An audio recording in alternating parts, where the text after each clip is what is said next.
15 ઓગસ્ટના સ્વતંત્રતા પર્વની ઉજવણી દેશભરમાં કરવાની તૈયારીઓ ચાલી રહી છે, ત્યારે સુરતનું ટેક્સટાઇલ માર્કેટ દેશભક્તિના રંગે રંગાયું છે. વડાપ્રધાનના હર ઘર તિરંગા અભિયાનને કારણે સુરત કાપડ માર્કેટને રાષ્ટ્રધ્વજના વેચાણથી 300 કરોડથી વધુનો જંગી વેપાર મળવાનો અંદાજ છે. સુરત શહેરમાં 20 કરતાં વધુ મોટા ઉદ્યોગપતિઓ છે, જેઓ રાષ્ટ્રીય ધ્વજના મોટા પાયે નિર્માણ કાર્ય સાથે જોડાયેલા છે. તો પ્રવીણ ઓવરસીઝના સંચાલક પ્રવીણ ગુપ્તાના જણાવ્યા મુજબ દેશના તમામ 28 રાજ્યોમાંથી ધ્વજના ઓર્ડર આવી રહ્યા છે. દિલ્હી, છત્તીસગઢ, ઉત્તરાખંડ અને યુપી સહિતના રાજ્યોમાં સુરતમાં બનેલા તિરંગા પહોંચાડવામાં આવી રહ્યા છે. આ વખતે ઇતિહાસમાં પહેલીવાર દરેક નાગરિકના હાથમાં તિરંગો જોવા મળે તેવી તૈયારીઓ ચાલી રહી છે. કાપડ માર્કેટમાં આ વખતે પોલિએસ્ટર ફેબ્રિકની સૌથી વધુ માંગ જોવા મળી રહી છે.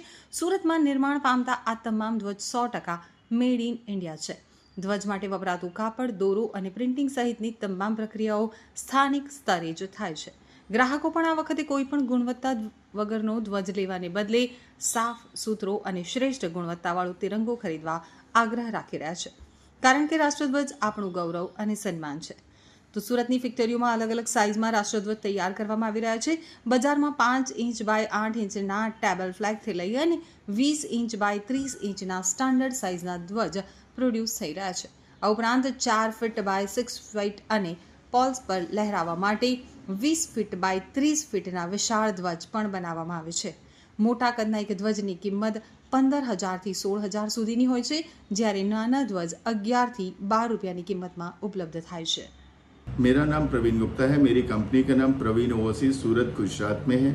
हम लोगों की हमारी कंपनी फ्लैग बनाने में महारत है और बहुत अच्छी क्वालिटी के फ्लैग्स भी बनाते हैं. जैसे अभी 15 अगस्त आ गया है, तो 15 अगस्त के चलते हमारी इंडिया में 28 स्टेट हैं. हर स्टेट से जगह जगह से तिरंगों के प्रोग्राम्स हैं और वो डिस्पैच किए जा रहे हैं. इस बार जैसे हमारे माननीय प्रधानमंत्री श्री नरेंद्र मोदी जी का जो हर घर तिरंगा का अभियान है, उसके चलते हमारे गरीब लोगों को एक तो बहुत अच्छा रोजगार प्राप्त हो रहा है. और मुझे ऐसा यह हमारा मानना है कि इतिहास में पहली बार इतने तिरंगे भारत में बनाए जा रहे होंगे और बन रहे हैं. और हर घर तो है ही है, हर घर तिरंगा, लेकिन हर इंसान के हाथ में भी तिरंगा होगा. हमारे माननीय प्रधानमंत्री जी हर आदमी को तिरंगे से प्रेम कराना चाहते हैं.